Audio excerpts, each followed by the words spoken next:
So if you're dealing with a toxic person, it really doesn't matter what they are, what you think they are, um, what the online test that you did says that they are. So if you're like out there doing these like online tests for narcissist or borderline personality disorder or toxic relationship, it's all kind of the same thing. And I think that sometimes people get really really like obsessed with a diagnosis or disorder kind of thing, and it's really not important. So if someone's toxic, they're just toxic. So you can like I went through a period where when I was involved with the narcissist where I researched like narcissism, and I had to like know everything about it, and I was like learning about, and it was nice to feel validated and to have that resonate with me so that I could say, yes, he has XXXX symptoms. This is how he acted. It's very familiar to me. But I've also met other people who have other disorders. Most recently, someone who has bipolar disorder who's not medicated. And this person was just as toxic to me. And it's like, so at the end of the day, it doesn't really matter. So you can, they can have anything. They could just, they could be not even disordered per se, but they could just be a complete jerk and just not have the values and ethics and integrity to be worth being in your life. And they can come off as toxic and disordered, but they might not even be disordered. It might just be that they just aren't good people. So I just wanted to do this quick video to talk about, it doesn't matter what their diagnosis is. It doesn't matter where they are. Most likely they're not going to change, because I'm sure you've been waiting for them to change. I'm sure you've been waiting and hoping, like we all have in the past. I have hoped, I have waited, I have tried, I have gone to therapy with my ex and, tried, and he went to therapy and I thought that was going to work. But most likely, somebody who's toxic has such deep rooted issues, especially narcissism. It's pretty much not going to change. Somebody else who could take medication like bipolar, yeah, you could probably see an improvement with the medication because their moods will be more stable and they won't be as erratic. But, it doesn't really matter because you're in a situation that's dysfunctional. You're in a situation that's unhealthy. You're the one who's getting abused emotionally, verbally, maybe physically. You're the one who's dealing with all of this toxicity. Your only main focus should be, I gotta get out. I gotta save myself. Instead of being like, I need to save this person, because I need to save this person who is damaged is a very codependent type of mindset. And I get very compassionate. I get very caring about people. And I tend to be that way. I tend to want to help people. And up until the point where I really feel like that person is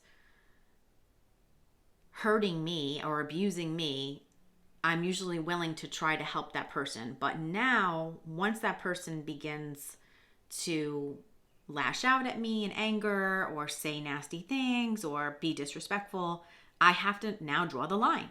I have to say, no, this is not for me. Now, this is hard for most of us who grew up in dysfunctional households because we were brainwashed to think that this is normal. Like, okay, we were brainwashed to think that some of these abusive tactics that people use on us are normal or acceptable or just, commonplace, but they're not in healthy dynamics. So I grew up in a very unhealthy family dynamic with a codependent mother, alcoholic, narcissistic father, and there was a lot of dysfunctional relating things being said, things that were accepted as normal. Now, I recognize on a logical level what's not good or acceptable or healthy, but unfortunately on an emotional level, it's hard sometimes to catch up to that and say, no, this is not okay. I have to remove myself completely from this situation. You know, I had to do that recently, and I did lay down some boundaries. I think boundaries are the key to slowly putting the brakes and getting yourself out of abusive situations. So if you can start laying boundary after boundary, usually someone who's abusive is not going to be happy with that, and they're either going to disappear. They may lash out at you and insult you and then disappear, but they're going to eventually disappear because they can't handle the fact that you have boundaries, and they don't want you to have boundaries because that means you're advocating for yourself. Like, your boundaries are to protect yourself.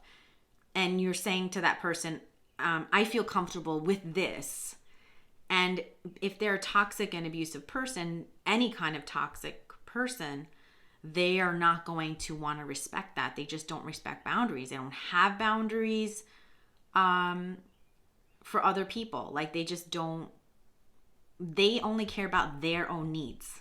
They are number one. It is their selfishness that drives the show. Any toxic person only sees their own needs, their own wants. They don't have like this like reciprocal thing where they see both sides and they want to provide and they want everybody to be happy. So if you're in a relationship or friendship or anything with somebody and they're not taking into account your needs and they're dismissing your feelings, they're dismissing your needs, they're not reciprocating those things back and forth like a volleyball, it's toxic. Also, if the person's inconsistent. So if they are actually, maybe they do respect your needs, but then all of a sudden they don't, that's toxic. You know, like this person, because most likely then that person is not actually genuinely respecting your needs or your feelings. They're doing it so that they can get something out of you, so that they can keep you in their life for some need that they want to extract from you. And then they'll be done with you when they're done with you. So it's not a genuine scenario, because genuine people, genuine healthy people who care about you, who love you, who want you in their life, who care about your feelings, care about your thoughts, want to spend quality time together and connect, have like a healthy connection emotionally, those people are consistent. They stay consistent throughout. They continue to be consistent. And when you need them, they're there. So if you said to them, I need to talk to you on the phone, or I need to just, go get coffee with you because I'm upset about something, they're there. They don't come up with excuses why they can't be there. They don't change the plans and, flake out all the time and do all these things. But toxic people do that.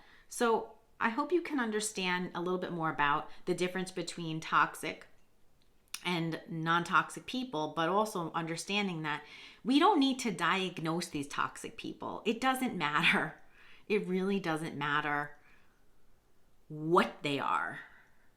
As long as they're toxic, they have to exit your life. You have to leave and make a decision that that's not going to be part of your world. And that is going to be the healthiest thing for you. It's not going to be easy. I'm not saying it's easy, because I've done it. It's not easy. But you cannot let toxic people keep sucking you dry, because they will. They will continue to contact you. They will continue to try to play these games. And it's just going to bring you down. It's just going to always make you feel bad, So try to stick with people who are consistent, who validate you, who value your feelings and what's in your heart. So I hope this video helped you today. Don't forget to subscribe to my channel if you haven't already, and I'll see you next time.